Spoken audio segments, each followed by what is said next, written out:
రాష్ట్ర వ్యాప్తంగా సుమారు 5 లక్షల మంది పెన్షన్లను పీకేశారు. దాని గురించి ఎవరూ మాట్లాడకూడదు. గత ఏడాది ఎగరగొట్టి మళ్ళీ ఈ ఏడాది జూన్ 21వ తారీఖున రైతు భరోసా ఇస్తామన్నారు. ఇంతవరకు అతి గతి లేదు. ఇప్పుడు దాని గురించి ఎవరు కూడా మాట్లాడకూడదు, అడగకూడదు. ఎందుకు ఇవన్నీ చేస్తా ఉన్నాడంటే ఇందుకే చంద్రబాబు. ప్రతి మహిళకు నెలకు 1500, సంవత్సరానికి 18,000 చొప్పున ఇస్తామన్నారు. గత ఏడాది ఎగరగొట్టాడు, ఈ ఏడాది అంతే. దాని గురించి ఎవరు మాట్లాడకూడదు, అడగకూడదు. ఏటా 3 సిలిండర్లు అన్నాడు. గత ఏడాది 2 సిలిండర్లను ఎగరగొట్టేశారు. ఇస్తానన్న 1 సిలిండర్ కూడా అందరికీ అందలేదు. ఈ ఏడాది అసలే 3 సిలిండర్లలో అసలే లేదు.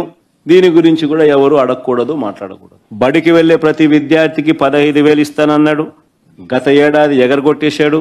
15,000 కాస్త 13 అయింది. ఈ ఏడాది కూడా 30 లక్షల మందికి ఎగరగొట్టేశాడు. దీన్ని కూడా ఏ విద్యార్థి కూడా ప్రశ్నించకూడదు, అడగకూడదు. నిరుద్యోగ యువతకు నెలకు 3,000 ఇస్తానన్నాడు. ఏడాదికి 36,000 చొప్పున నిరుద్యోగ భృతి అన్నాడు. గత ఏడాది పూర్తిగా ఎగ్గొట్టేశాడు. ఈ ఏడాది కూడా పూర్తిగా ఎగ్గొట్టేదానికి శ్రీకారం చుట్టాడు. ఎవడు దీని గురించి మాట్లాడకూడదు, అడగకూడదు. 50 ఏళ్ళు దాటితే పెన్షన్ అన్నాడు.